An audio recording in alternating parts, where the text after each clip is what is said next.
Welcome to Kenton's videos. Enjoy the video. In this video, I will explain how to study for AP World History. First, you must thoroughly understand the course themes and historical periods. Next, practice analyzing primary and secondary sources to build critical thinking.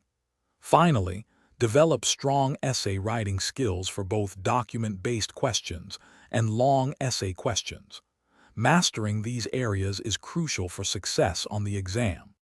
To master the vast content, create detailed timelines for each historical period, focusing on cause and effect. Utilize flashcards for key terms, significant events, and important figures to aid memorization.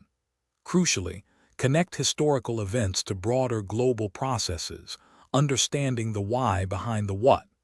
This approach fosters deeper comprehension.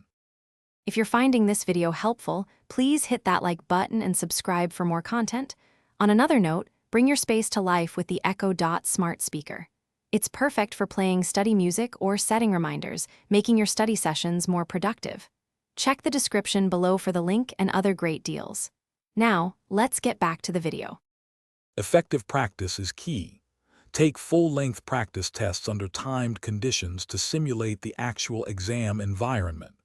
After each test, thoroughly review your incorrect answers to identify specific knowledge gaps. Additionally, analyze sample essays, understanding how the scoring rubrics are applied. This helps refine your own writing strategy. Acing the AP essays requires precision. Craft clear thesis statements that present a defensible argument, guiding your entire response. Incorporate specific historical evidence effectively to support your claims, demonstrating your knowledge. Practice writing strong contextualization and synthesis paragraphs, as these add significant points to your overall score. Thanks for watching. Consider subscribing if we helped you.